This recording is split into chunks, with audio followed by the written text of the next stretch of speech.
Esse texto diz assim: tendo Jesus saído do templo, ia se retirando quando se aproximaram dele os seus discípulos para lhe mostrar as construções do templo. Ele, porém, lhes disse: não vedes tudo isto? Em verdade vos digo que não ficará aqui pedra sobre pedra que não seja derrubada. No Monte das Oliveiras achava-se Jesus assentado, quando se aproximaram dele os discípulos em particular e lhe pediram: dize-nos quando sucederão estas coisas, e que se não haverá da tua vinda e da consumação do século. E ele lhes respondeu: vede que ninguém vos engane, porque virão muitos em meu nome, dizendo eu sou o Cristo, e enganarão a muitos. E certamente ouvireis falar de guerras e rumores de guerras. Vede, não vos assusteis, porque é necessário assim acontecer, mas ainda não é o fim. Porquanto se levantará nação contra nação, reino contra reino, e haverá fomes e terremotos em vários lugares. Porém tudo isso é o princípio das dores. Então sereis atribulados e vos matarão. Sereis odiados de todas as nações por causa do meu nome. Nesse tempo muitos hão de se escandalizar, trair e odiar uns aos outros. Levantar-se-ão muitos falsos profetas, enganarão a muitos. E por se multiplicar a iniquidade, o amor se esfriará de quase todos. Aquele, porém, que perseverar até o fim, esse será salvo. E será pregado este evangelho do reino por todo o mundo, para testemunha a todas as nações. Então virá o fim. Quando, pois, virdes o abominável da desolação de que falou o profeta Daniel, do lugar santo, quem lhe entenda, então os que estiverem na Judéia fujam para os montes. Quem estiver sobre o eirado, não desça a tirar de casa alguma coisa. E quem estiver no campo, não volte atrás para buscar a sua capa. Ai das que estiverem grávidas e das que amamentarem naqueles dias. Orai para que a vossa fuga não se dê no inverno, nem no sábado, porque nesse tempo haverá grande tribulação, como desde o princípio do mundo até agora não tem havido, nem haverá jamais. Não tivesse aqueles dias sido abreviados, ninguém seria salvo, mas por causa dos escolhidos, tais dias serão abreviados. Então se alguém vos disser, eis aqui o Cristo, ou ei-lo ali, não acrediteis. Porque surgirão falsos cristos e falsos profetas, operando grandes sinais e prodígios, para enganar, se possível, os próprios eleitos. Vede que vos tenho predito.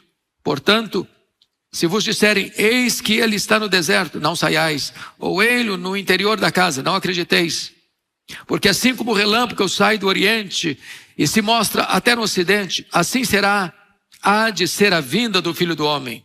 Onde estiver o cadáver, aí se ajuntarão os abutres. Logo em seguida a tribulação daqueles dias, o sol escurecerá, a lua não dará a sua claridade, as estrelas cairão do firmamento e os poderes do céu serão abalados.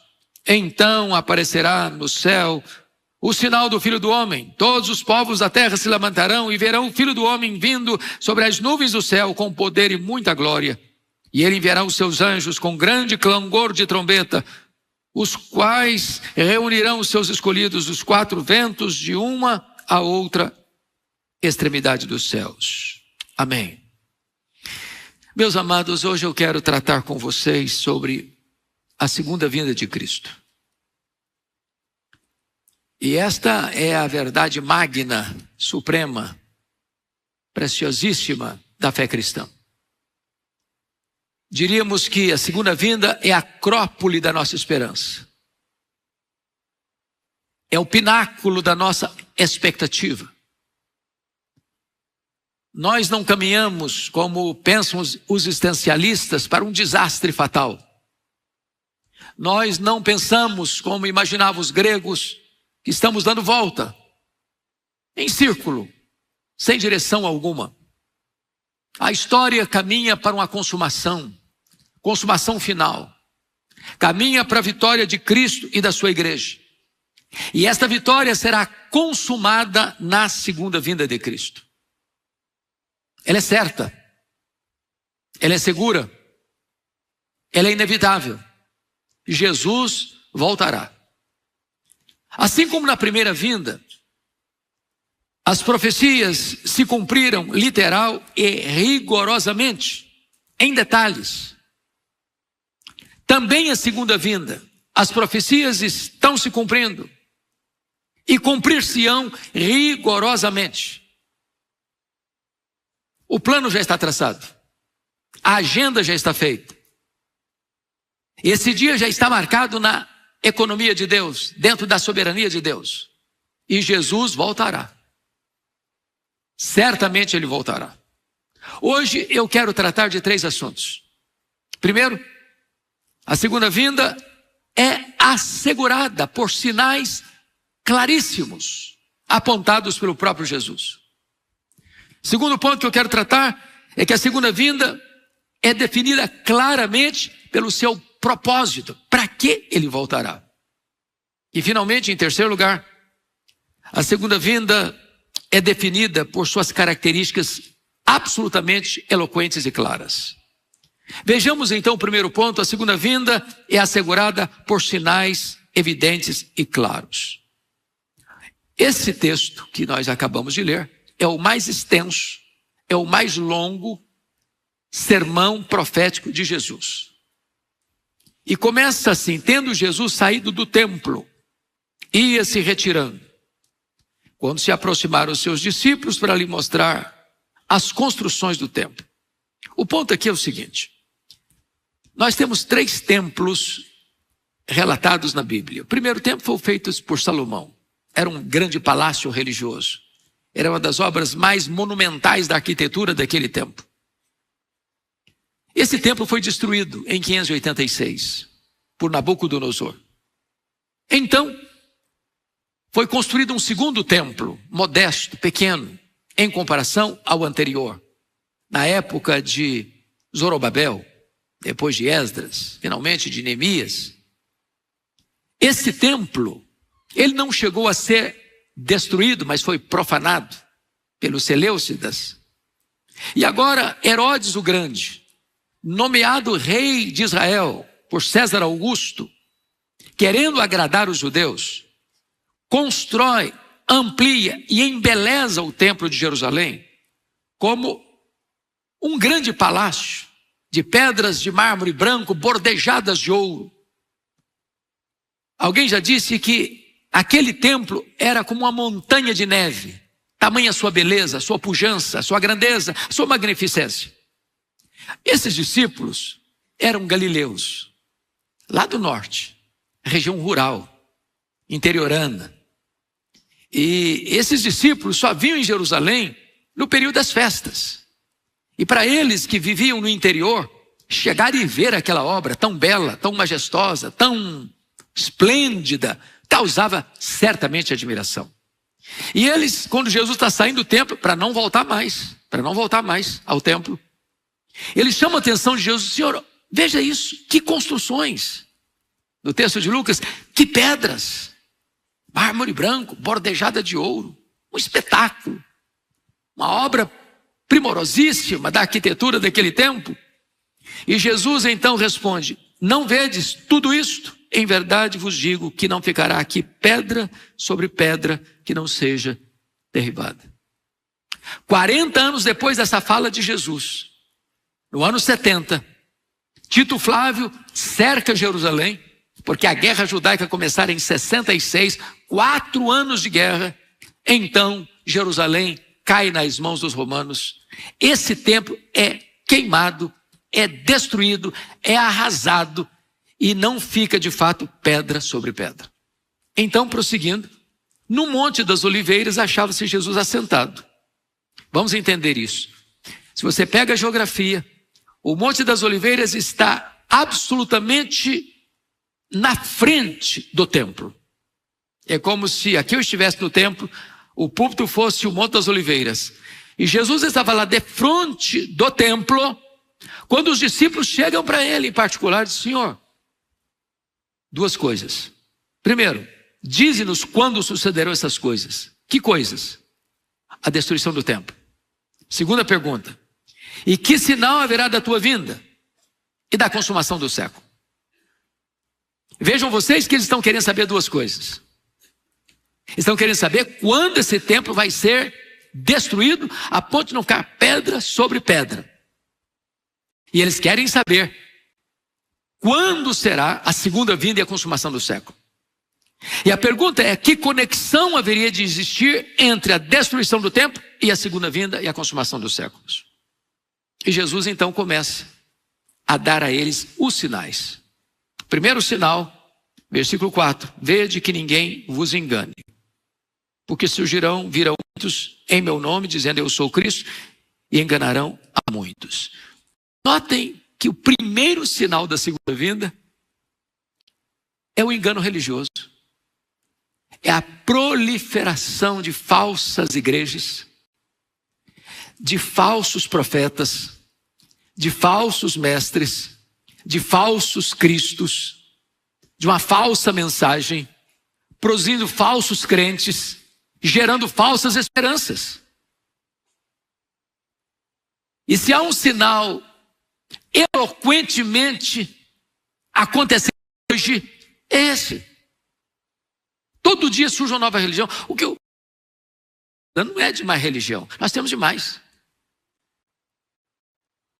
Um sociólogo brasileiro fez uma pesquisa e detectou 102 mil CNPJs de igrejas aqui no Brasil. 102 mil. Todo dia abre uma nova porta, todo dia abre uma nova igreja, todo dia abre uma nova seita. E muitas delas, meus irmãos, estão desprovidas do verdadeiro evangelho de Jesus Cristo. Sinal da segunda vinda. Segundo sinal, notem comigo aí, por gentileza, versículo 6. E certamente ouvireis falar de guerras e rumores de guerras. Versículo 7. Porquanto se levantará nação contra nação, reino contra reino. E aqui você vai notar que a história da humanidade foi marcada por guerras. Talvez alguém já definiu que a história é a história das guerras. Alguém pensava que a guerra era resultado da brutalidade humana, no sentido do homem não ser instruído, do homem ser tosco demais, por isso declararam guerra uns contra os outros, mas não. Não. Hoje, mais de 50% dos cientistas do mundo trabalham em armas de destruição. O maior orçamento das nações mais poderosas do mundo é o orçamento para guerra, para armas de destruição. Se nós não investíssemos em arma de destruição, não haveria problema social no mundo. O que falta não é falta de recursos ou falta de provisão. É que nós estamos investindo mais na morte do que na vida. Apenas no século passado, nós enfrentamos duas terríveis guerras mundiais. Na primeira delas, 1914, 1918, mais de 30 milhões de pessoas foram mortas. Não aprendemos a lição. 1939, 1945, 60 milhões de pessoas morreram. Mas não parou por aí. Não parou por aí. O nazismo matou tanto. O comunismo matou ainda mais. Não parou por aí. O nazismo matou tanto. O comunismo matou ainda mais. Lenin matou milhões de pessoas de fome, de guerras. Mao Tse Tung, milhões de pessoas morreram na China. E o mundo não está em paz. A cada acordo de paz se investe mais na guerra. E esse cenário que Jesus apontou está aí, diante dos nossos olhos, proclamado todo dia pelas mídias. Mas Jesus disse ainda em terceiro lugar, notem comigo, por gentileza, versículo 7, e haverá fomes. Fomes. E a fome é um subproduto da guerra. Onde tem guerra, tem fome. Hoje nós somos mais de 8 bilhões de habitantes no planeta e tem 2 bilhões de pessoas no mundo que vivem subalimentados, em outras palavras, com fome. Há muitas pessoas que, enquanto nós estamos aqui com toda a fartura e conforto, lutam desesperadamente para ter uma refeição completamente desprovida dos nutrientes necessários por dia.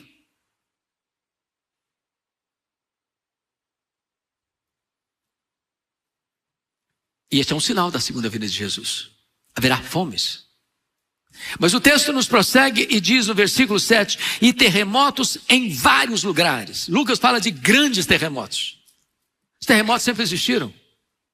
Mas se você fizer uma pesquisa, do século 20 para cá, aconteceram mais terremotos do que no restante da história da humanidade.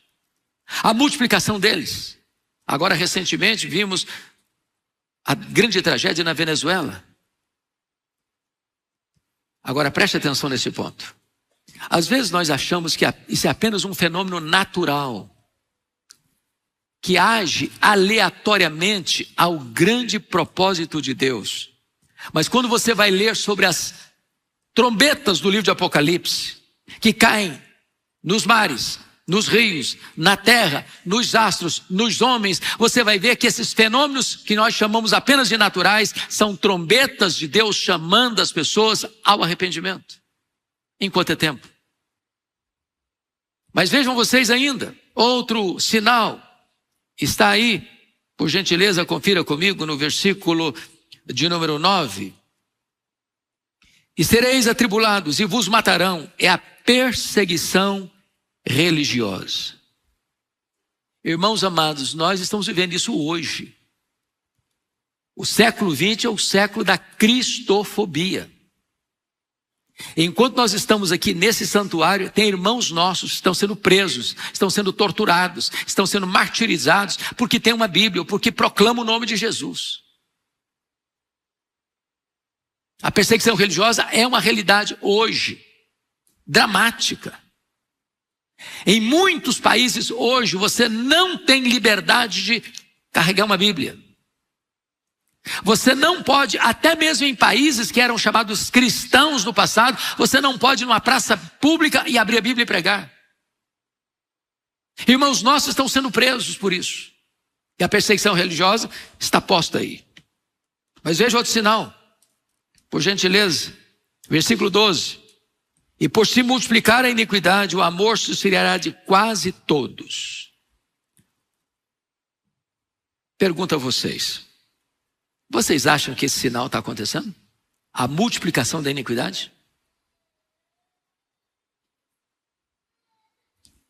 O Dr. Billy Graham, num de seus sermões, chegou a afirmar que se Deus não punir a América, ele está falando da América, teria que pedir perdão ou desculpa no juízo final para Sodoma e Gomorra. Nós estamos vivendo a sodomização da cultura, a sodomização da sociedade. Essa perversão moral, ela está presente em todos os estratos de poder, em todos os setores da sociedade. A iniquidade se multiplica, a corrupção se multiplica, a mentira se multiplica, a depravação moral se multiplica. O que era vergonhoso ontem é aplaudido hoje. O que era feito às escondidas ontem é feito à luz do sol hoje. O mundo está completamente rendido a uma ditadura do relativismo moral. Viver uma vida santa, pura, reta, hoje é escândalo para essa sociedade.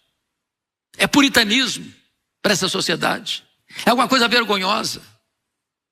Não se trata de tolerância ao erro, trata-se de inversão de valores. E esse retrato Jesus estabeleceu como sinais da sua segunda vinda. Mas vejam vocês ainda, outro sinal da segunda vinda do Senhor Jesus. Versículo 14, e será pregado este evangelho do reino por todo o mundo, para testemunhar a todas as nações, então virá o fim. E aqui eu quero chamar a sua atenção para esse ponto. Porque esse sinal, até algum tempo, a gente ficava pensando, meu Deus, até quando nós vamos alcançar o mundo todo? Não estou falando cada pessoa de per si, mas todas as etnias, todas as culturas. E aí Deus nos dá a bênção de chegar o advento das mídias sociais. A mensagem que é pregada nesse púlpito aqui, domingo após domingo, semana após semana, alcança mais de 100 nações. Mais de 100 nações. E aí você percebe que hoje Deus abriu janelas para o mundo todo. E este evangelho está sendo pregado. Em cumprimento a essa profecia do Senhor Jesus. E o fim não vem sem que este evangelho seja pregado. Está sendo pregado. Para todo lado que você vai, aqui no Brasil, fora do Brasil, nos lugares mais longínquos, as pessoas estão ouvindo. Bendito seja Deus por esta ferramenta que Ele colocou nas mãos da igreja nesta geração. Nós somos a geração mais privilegiada da história e talvez a geração que mais está vivenciando e presenciando os sinais eloquentes da segunda vinda do Senhor Jesus. Mas notem vocês no versículo 15, que agora tem um outro sinal, que é o abominável da desolação. Quando, pois, virdes o abominável da desolação, de que o profeta Daniel falou, no lugar santo, quem lê entenda, então os que estiverem na Judeia. E aí ele vai fazer uma composição de duas coisas. Ele está falando da invasão de Jerusalém no ano 70, como exemplo e modelo e tipo do anticristo que virá. Por que ele está falando aqui que tem que ter cuidado para que quem estiver na Judeia fuja para os montes? Judeia onde está Jerusalém. Quem estiver no campo não volte atrás para buscar sua capa. Ai das que estiverem grávidas, ai das que amamentarem naqueles dias. Orai para que a vossa fuga não se dê no inverno e não sabe. Por que ele está falando isso? Ele não está falando da segunda vinda agora. Ele está falando agora do assunto que é a destruição de Jerusalém. Por que a mulher grávida sofreria tanto? E por que a mulher que amamenta sofreria tanto? Porque não dá para correr com uma mulher grávida. Não dá para correr com um bebê no colo. Por que seria difícil se fosse no inverno? Porque no inverno em Israel, em Jerusalém, chega a temperaturas abaixo de zero. E não dá para você sair descalço correndo. Orar para não ser um sábado, porque no sábado o judeu tinha determinadas regras que ele não caminhava uma distância maior. Então ele está falando aqui que a destruição de Jerusalém era uma espécie de modelo daquilo que haveria de vir no futuro, que é o levantamento de um indivíduo chamado anticristo. E quem é o anticristo? Não é um sistema, é uma pessoa. Paulo o chama de o iníquo, e a palavra iníquo lá é anomos. Nomos é lei, anomos é sem lei. O homem da iniquidade, o homem que não vai respeitar lei, que vai receber todo o poder de Satanás, que vai ter poder tamanho, que a pergunta das nações é esta: quem poderá pelejar contra a besta, o anticristo, e prevalecer? Apocalipse capítulo 13 chega a dizer que todas as nações da terra vão adorar o diabo, o dragão, e vão adorar o anticristo. Todas as nações da terra, exceto aqueles cujos nomes estão escritos no livro da vida do Cordeiro. Em outras palavras, nenhum crente, salvo pela graça, vai se curvar diante do anticristo. Jesus não vai perder nenhuma das suas ovelhas para o anticristo. Bendito seja Deus. Não precisa ficar com medo. Às vezes as pessoas perguntam para mim assim: pastor, eu não sei se na hora eu vou aguentar. Eu pergunto a vocês, aqueles irmãos que enfrentaram leões, eram mais crentes do que você? Ou eram mais fortes do que você? Você acha que Elias era um cara mais forte do que a gente? A Bíblia diz que não. O que eu quero lhe dizer é que se a nossa geração tiver que enfrentar essa realidade, Deus vai nos capacitar para isso. A coragem não vem de dentro, vem de cima. O poder não vem de dentro, vem de cima. E o Senhor Jesus não vai perder nenhum dos seus para o anticristo. Mas o texto ainda vai nos dizer para nós, versículo 21, há outro sinal: porque nesse tempo haverá grande tribulação, como desde o princípio do mundo até agora não tem havido nem haverá jamais. Aqui nós temos duas correntes escatológicas na igreja evangélica brasileira. Talvez numericamente falando, a maioria dos crentes aqui no Brasil, numericamente falando, acreditam que a igreja não passará pela grande tribulação, porque acreditam num arrebatamento secreto, distinto da segunda vinda visível. E quando você lê a Bíblia atentamente, você vai encontrar que a igreja sempre foi martírica.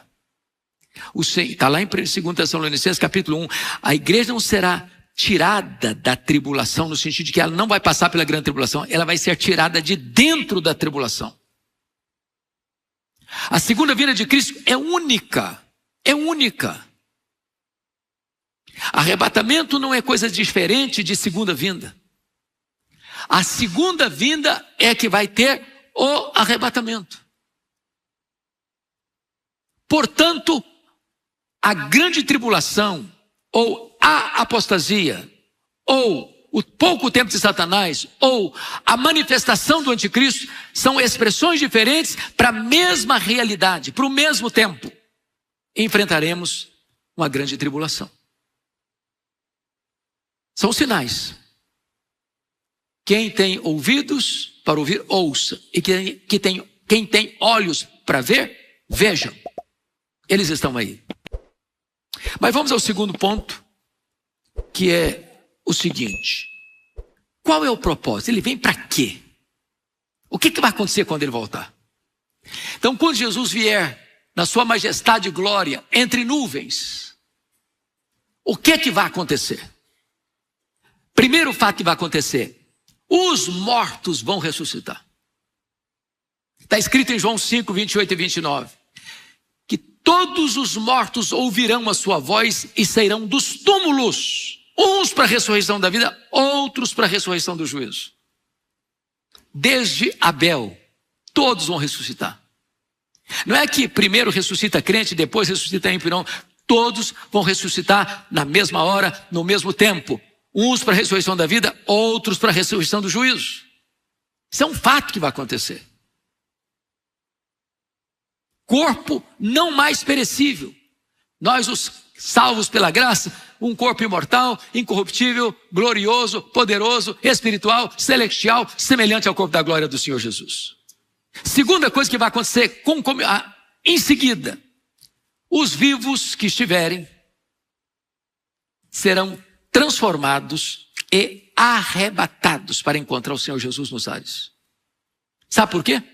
Porque nesse corpo físico, material, corruptível como o nosso, não suportaria a glória de Deus. Agora, notinha de rodapé. Notinha de rodapé.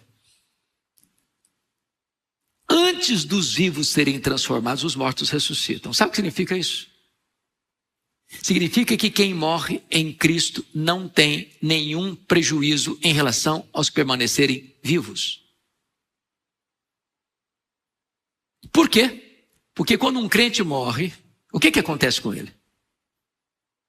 Diz a Bíblia que morrer é deixar o corpo e habitar com o Senhor. Morrer é partir para estar com Cristo, o que é incomparavelmente melhor. Morrer é ser aperfeiçoado para entrar na glória. Então você não é um corpo que tem uma alma, você é uma alma que tem um corpo. O seu corpo foi feito do pó, é pó e volta ao pó, mas a sua alma ou o seu espírito que veio de Deus volta para Deus. Então, quando um crente fecha os olhos aqui, imediatamente ele começa a desfrutar do céu e começa a reinar com Cristo no céu. Mas quando Jesus voltar, aqueles que estão lá com ele voltam com ele, e antes dos vivos serem transformados, aquele corpo que foi feito pó, vai levantar da sepultura. Antes dos vivos serem transformados. Então a segunda coisa que vai acontecer quando Jesus voltar é que quem estiver vivo, se nós estivermos nesse dia, nós seremos transformados. Um corpo maravilhoso, que não vai brigar com a balança, não vai brigar com o espelho, não vai precisar tomar Monjaro, não vai precisar fazer cirurgia plástica, não vai ficar cansado, não vai ficar estressado, não vai ficar esgotado. Esse corpo é um corpo de glória. O que vai acontecer quando Jesus voltar? Terceiro lugar, quando Jesus voltar, irmãos, ele vem, diz a Bíblia, que ele se assenta no trono da sua glória para julgar as nações. A Bíblia diz que os que tiverem à sua esquerda vai dizer: apartai-vos de mim, malditos, para o fogo eterno, preparado para o diabo e seus anjos. Vai voltar-se aqueles que estiverem à sua direita e dizer: vinde, benditos de meu Pai, entrem na posse do reino que vos está preparado desde a fundação do mundo. Haverá um juízo final. E a Escritura diz que nesse grande dia do juízo, Está lá em Apocalipse 20. Todos os mortos vão ressuscitar para chegar lá, no juízo final. Os que estiverem vivos vão chegar lá, no juízo final. E a Bíblia diz que naquele grande dia do juízo, os livros serão abertos. E o que terá nesses livros? Os critérios e os quesitos do julgamento, as nossas palavras, as nossas obras, as nossas omissões, os nossos pensamentos. E por esses quesitos todos, ninguém, sem exceção, poderá ser salvo. Ninguém. Porque Deus requer perfeição e nós não somos perfeitos.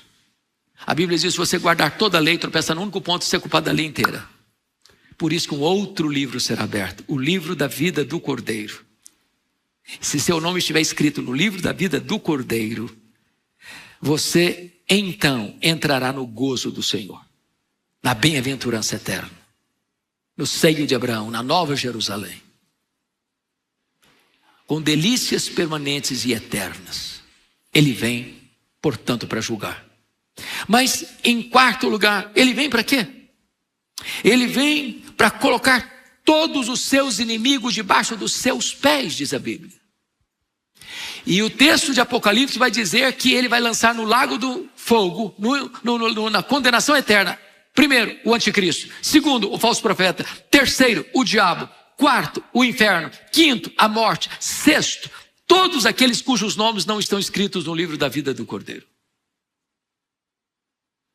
Na linguagem de Paulo, em 1 Coríntios 15, vai colocar todos os seus inimigos debaixo dos seus pés. Aqueles que zombam, aqueles que blasfemam, aqueles que perseguem, aqueles que falam impropérios, aqueles que atormentam o povo de Deus com duras e terríveis perseguições, vão ficar debaixo dos pés do Senhor Jesus. Ele é o Rei dos Reis, Ele é o Senhor dos Senhores. E então, diz a Escritura, que finalmente Ele vem para reinar eternamente, num reino de glória. E sabe o que vai acontecer? Não apenas você e eu estaremos no céu, você e eu estaremos em tronos, porque nós vamos ser corregentes com Ele, nós vamos julgar os anjos caídos, vamos julgar o mundo, e nós reinaremos com Ele, participaremos do reinado dEle, para sempre e sempre e sempre. Mas então vamos ao terceiro e último ponto. E agora a pergunta é, bom, já temos os sinais, já temos o propósito, e a pergunta agora é, como? De que maneira Ele voltará? E a Bíblia responde, primeiro, Ele voltará pessoalmente. Ele não vai mandar um arauto, um embaixador, não.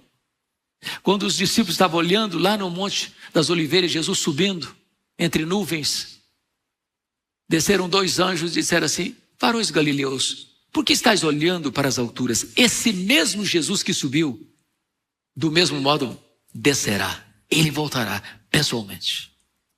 Ele diz, cedo venho. Pessoalmente ele vem. Segundo lugar, Ele voltará visivelmente, todo olho verá, até aqueles que o traspassaram. Irmãos, como é que é isso? Aqueles que traspassaram Jesus vão vê-lo voltar? É isso mesmo.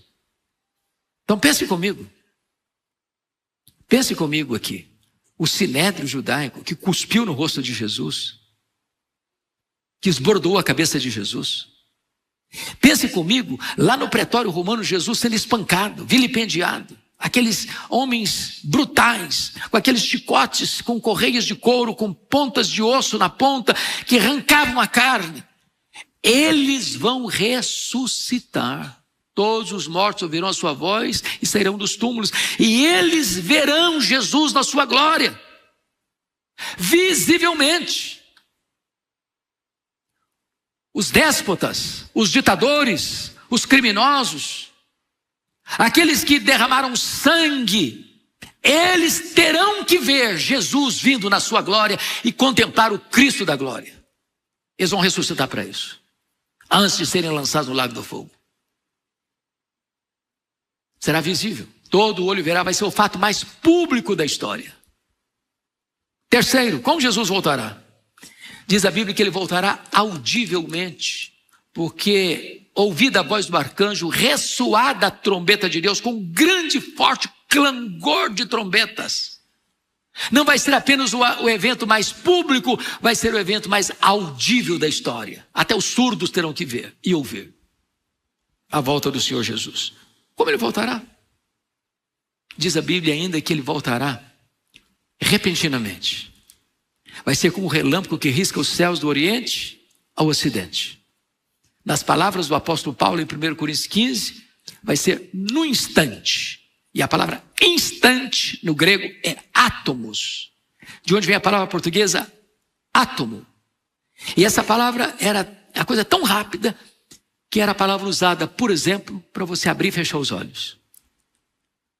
Quantas vezes você abre e fecha os seus olhos por dia? Já contou? Não consegue contar, né? Você nem percebe isso. Vai ser com essa celeridade, com essa rapidez que Jesus volta. Era a palavra usada, por exemplo, para o faiscar das estrelas, ou o dardejar da cauda de um peixe. Com esta celeridade Jesus volta.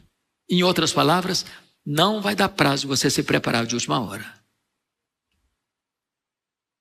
Como Jesus voltará? Também ele voltará inesperadamente. Tanto Jesus quanto Paulo usaram a mesma figura do ladrão. Vai ser como ladrão. Ladrão não manda um WhatsApp para você dizendo a tal dia, tal hora, prepara um cafezinho que eu estou chegando na sua casa. Não, ele chega sem avisar. Ele chega de improviso. Chega com ninguém está esperando. Sabe o que significa isso? O dia da segunda vinda de Jesus não será um dia óbvio. Não, vai ser um dia comum. Onde você vai levantar para ir levar a criança na escola, levantar para ir para o trabalho, onde você vai pegar o carro, pegar o táxi, pegar o Uber, pegar o metrô. É o dia que você vai levar filho na escola, pegar filho da escola. É o dia que você vai fazer uma viagem, vai entrar num avião, vai pegar um cruzeiro no navio. Vai ser um dia comum, comércio aberto, as indústrias funcionando. E o Senhor Jesus disse, olha, você não sabe se vai ser de manhã, se vai ser de tarde, se vai ser de noite. E eu pergunto a você, quando Jesus voltará? Eu lhe garanto que Jesus voltará de noite. Que Jesus voltará de manhã. Que Jesus voltará de tarde. Ele está falando de fuso horário. Se Jesus vier de manhã no Brasil, ele volta de noite no Japão. Se ele vier de manhã no Brasil, ele volta de tarde na Europa. Então ele volta de manhã, ele volta de tarde, ele volta de noite. Depende do lugar que você estiver, ele voltará. E diz a Bíblia que ele pegará todos de surpresa. Agora entenda quem é que vai ser pego de surpresa. Não é a igreja. Sabe por que não é a igreja? Paulo argumenta, nós somos filhos da luz. E nós estamos não só aguardando, mas apressando o dia da sua segunda vinda. Nós estamos dizendo, Maranata, ora vem Senhor Jesus. Nós estamos tendo a postura de João Wesley, quando perguntaram para ele, o que você gostaria de fazer quando Jesus voltar? Ele respondeu, eu gostaria de fazer o que eu estou fazendo todo dia eu estou esperando, todo dia eu estou preparado, todo dia eu estou dizendo, Maranata, vem Senhor Jesus. Como ele voltará? Irmãos amados, Jesus voltará gloriosamente, poderosamente. Não vai vir mais montado num jumentinho. A linguagem bíblica é muito curiosa. Apocalipse 19 diz que ele voltará num cavalo branco. E cavalo branco, irmão, sabe o que significa cavalo branco? Naquela época o cavalo era a maior máquina que tinha de transporte.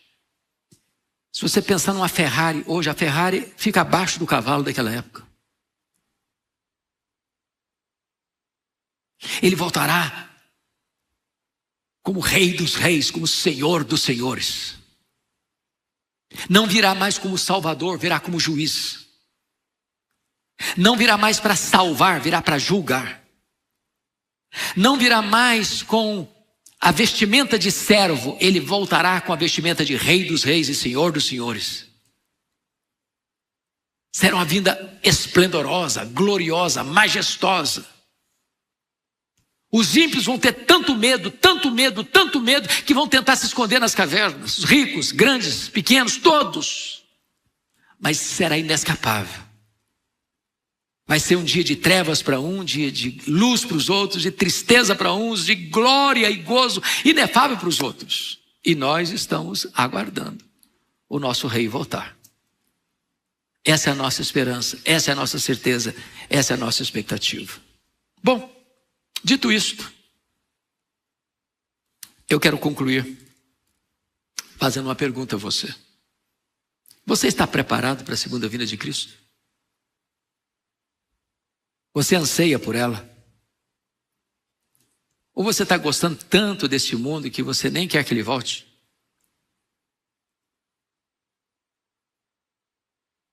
Preste atenção nisso. Não é o fato de você ser presbiteriano que lhe dá garantia.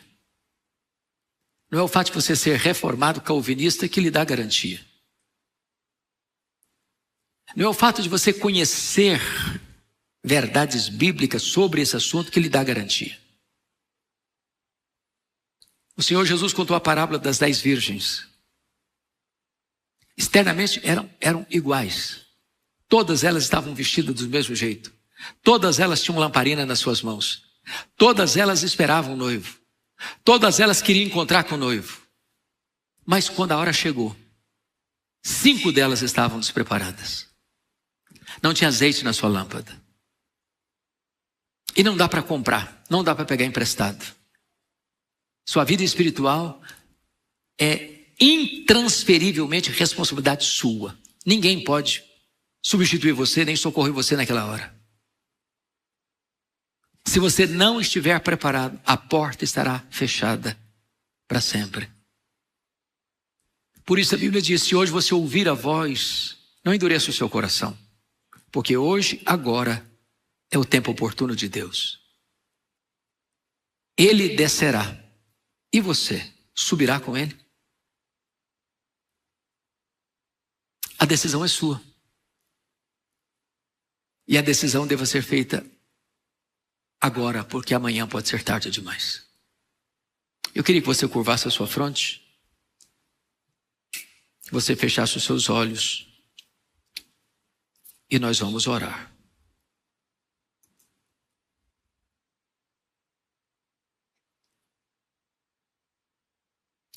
Eu não conheço tão plenamente a sua vida.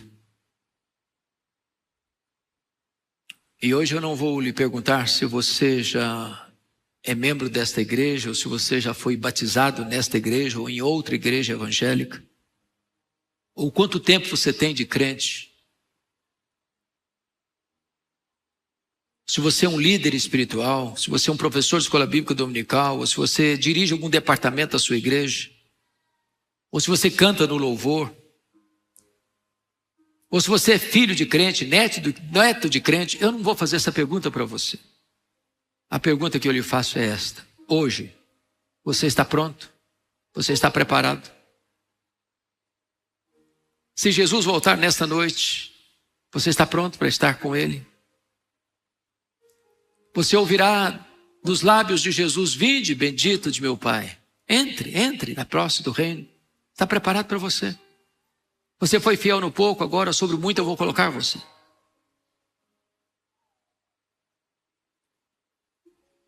Sua mulher não pode tomar essa decisão por você. Seu marido não pode tomar essa decisão por você. Seus pais não podem tomar essa decisão por você. Seus filhos não podem tomar essa decisão por você. É só você. Mateus 24.